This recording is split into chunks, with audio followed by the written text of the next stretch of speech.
Ça fait des années que j'ai le goût de faire ça, puis je me demande si je peux. C'est-tu légal si j'écris quelque chose sur une roche de même quand on s'en va dans les parcs?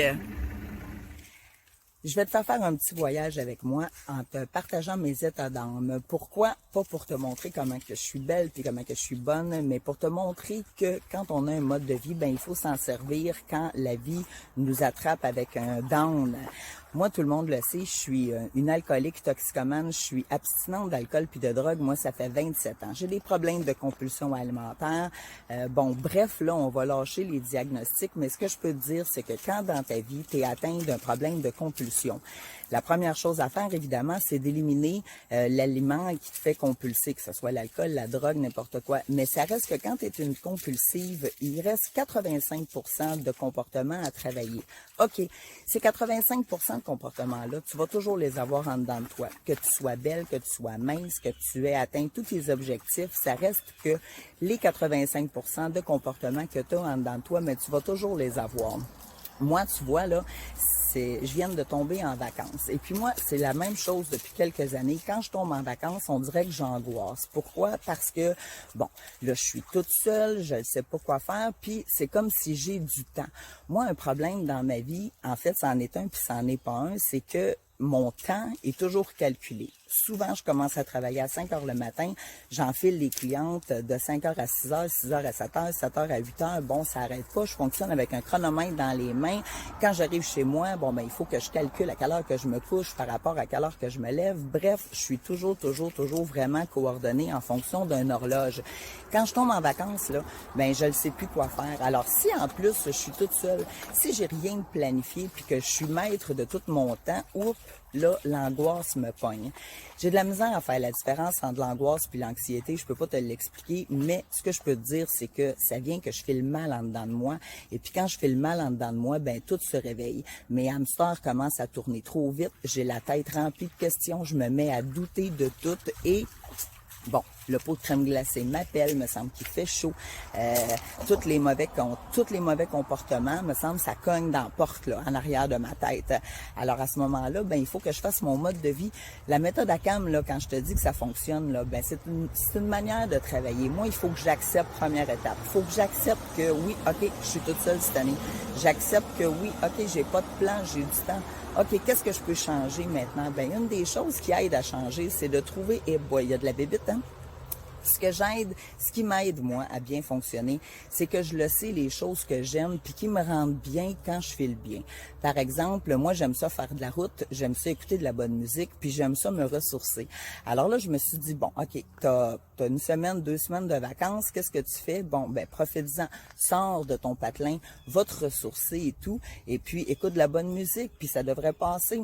Alors, ce matin, c'est ça que j'ai fait. Je suis partie de Laval, et puis je me suis booké 3 jours de ressourcement avec une vieille madame à Roberval qui est super connue dans le monde des alcooliques toxicomanes. Et puis, coudonc, je vais aller faire une petite mise à jour. Ça peut pas me nuire, même si je suis pas au désespoir, même si j'ai pas rechuté. Ça veut rien dire. C'est important d'entretenir le jardin. Et là, j'ai le temps de le faire. Pour être capable d'être une bonne aidante pour mes semblables, c'est important que moi, mon jardin, je le désherbe au fur et à mesure. Alors, tu vois, ce matin, quand je suis partie de Laval, j'avais vraiment une grosse angoisse. Là, je filais mal, j'étais stressée, je doutais de tout. Là, j'avais plus le goût de rien faire, sauf de rester chez moi, tranquille, toute seule, puis de faire ce qu'on appelle de l'apitoiement. Non, je l'ai pas fait. Puis là, tu vois, je suis rendue à Latuc. J'ai la moitié du trajet de fait, un peu plus de la moitié. J'ai emmené mon chien, j'ai ma petite Volkswagen, je me promène, ça me coûte pas cher d'essence. Il fait pas trop chaud, il fait juste beau. Et puis, je me sens mieux. Je commence à ressentir la paix qui fait que, probablement qu'encore aujourd'hui, une journée de plus, j'aurais eu du plaisir, j'aurais mieux appris à me connaître. Et puis, demain, ça sera une autre journée, je le sais pas.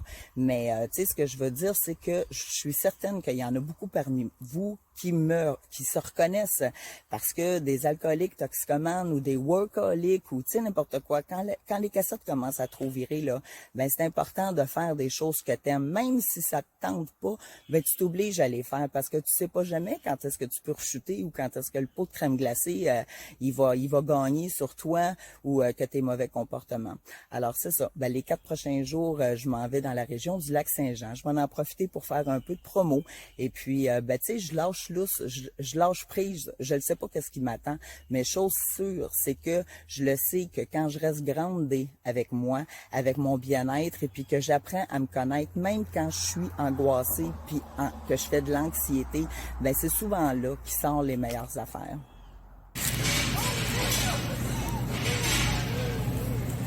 OK.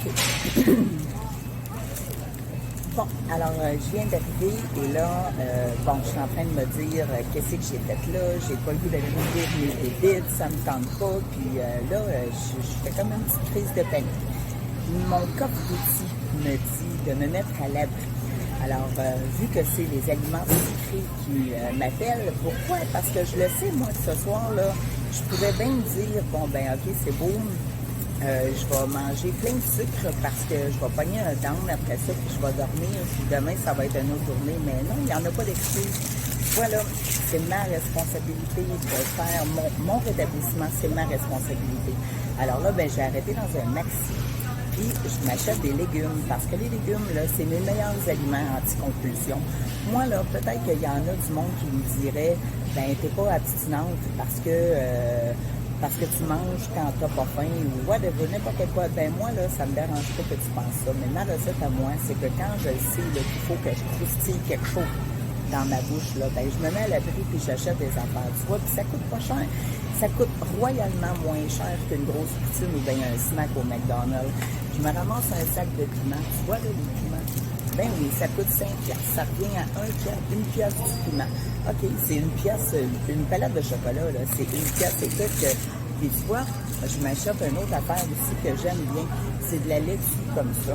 C'est de la laitue, on appelle ça de la laitue. Ouais, de la laitue romaine, bon. C'est pas cher, là. C'est 2 laitues pour 1,98 $. Bon, mais ça, là, je la prends au complet, puis je la mange feuille par feuille. Alors, tu vois, là, déjà là, je suis en train de me préparer parce que je le sais que tantôt, quand je vais arriver dans mon petit Airbnb, j'ai loué une petite chambre, je vais être toute seule. Là, les hamsters vont commencer à me virer. Puis moi, je suis parfaitement capable de sortir de là n'importe quelle heure le soir puis d'aller m'acheter un snack au dépanneur ou n'importe où, là. Alors, je me protège. Je m'achète déjà mes aliments que je sais que si jamais la faim me pogne, je vais pouvoir les manger. Puis même si j'ai pas faim, là, bon, mais si j'ai le goût de manger quelque chose, ben moi, je m'accueille là-dedans. Ça me dérange pas parce que c'est pas des aliments qui sont nocifs pour moi. Et puis, ben, il n'y en a pas d'excuses. Tu sais, moi, là, quand je commence à avoir les hamsters qui virent trop vite dans ma tête, c'est là que je resserre la vis le plus possible. Ça veut dire que je fais ma discipline.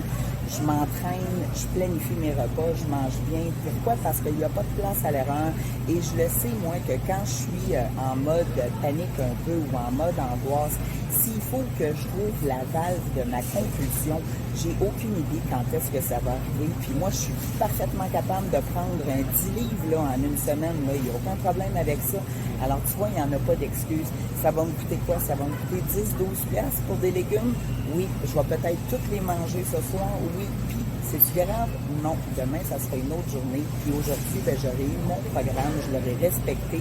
Puis ce soir, je vais me coucher sans m'avoir saboté. Bon, ma journée de hier, finalement, c'est quand même bien terminé parce que, bon, je suis allée passer la soirée dans une fraternité anonyme. Je te dis pas où, si t'es capable de lire entre les lignes, là, ben, je t'ai dit que j'étais une alcoolique, alors fais le lien. Ça m'a fait du bien. Ça m'a fait du bien de me retrouver avec des gens qui étaient atteints de la même maladie de la compulsion que moi, parce que c'est fou quand la cassette part. Mais quand même, je suis contente parce que j'ai pas dérogé de mon plan alimentaire, puis j'ai pas consommé. Puis tu vois, ce matin, j'avais rendez-vous avec une vieille religieuse dont on m'a vraiment parlé, et puis je l'ai rencontrée, et ouf, c'est difficile de lâcher prise et puis de pas essayer d'analyser. Moi, je le répète souvent, puis là, je me rends compte que c'est à moi de le faire. Des fois, on analyse trop, puis on essaie de comprendre, puis il faut juste se laisser aller, puis il faut juste essayer faut faire que c'est qu'on se fait dire de faire. Puis moi, j'ai l'impression là que la sœur, en tout cas, là, je la vois encore à 3-4 reprises là, pour les prochains jours. Elle vient brasser des affaires en dedans de moi, tu sais, je sais pas, là, les chakras, les ci, les ça. En tout cas, je ne sais pas que c'est qu'elle brasse, là, mais je peux te dire que j'ai les oreilles bouchées, là, c'est comme vraiment bizarre, en tout cas. Mais la chose est sûre, c'est que là, je me sens mieux. L'angoisse que j'avais hier est partie. Puis, regarde, tu sais, je peux-tu être mieux que ça, franchement? Je suis sur le bord du lac Saint-Jean, puis il faut arrêter de regarder qu'est-ce qui nous manque, puis apprécier qu'est-ce qu'on a. On dit souvent que ce que tu fuis te poursuit, puis ce que tu fais face s'efface. Là, je vais finir ma petite capsule là-dessus parce que ça brasse pas mal en dedans de moi. Puis, je veux t'en parler, OK? Parce que souvent, c'est des affaires qu'on fuit. Quand ça commence à trop brasser, là, on veut pas y aller. Et puis moi, ben, il y a des affaires que je veux vraiment aller dans le fond. Puis, ben c'est ça, ça me tente pas de remplir ce vide-là avec de la nourriture. Alors, tu vois, regarde, là, les trucs que j'ai achetés hier, il m'en reste encore une. Regarde ma belle laitue romaine que j'épluche feuille par feuille et puis que je grignote comme ça, assis sur la galerie de mon Airbnb, un ancien presbytère. Quand je dis que la santé spirituelle, il y a la santé physique, la santé spirituelle, puis la santé émotive. La santé spirituelle puis la santé émotive, c'est super important parce que ça peut faire déraper le physique, c'est pas trop long. Alors, je te ferai une petite suite, mais j'ai rencontré une personne, ouf. Tu sais, moi, dans le fond, que la madame, elle me parle de son Dieu à elle ou de n'importe quel Dieu, ça me dérange pas, mais ça reste qu'il y a une énergie qu'on peut pas nier et puis qui vient brasser des affaires en dedans puis réveiller, puis des fois on fait des liens avec des comportements qu'on a aujourd'hui. Si tu as une chance dans ta vie de rentrer dans ces places-là, d'ouvrir les portes que ton cerveau veut fermer, ben je te le conseille parce que, tu sais, je suis partie de chez moi l'autre jour en faisant de la méga crise d'anxiété et puis tu vois, là, ben j'en ai plus d'anxiété. Je me sens rassurée. J'ai fait des découvertes sur moi qui vont me rendre plus forte. Alors, ben c'est comme ça que ça fonctionne. Je te remercie de m'avoir suivi puis j'apprécierais tes petits commentaires si ça te tente. Ben c'est bien le fun à lire.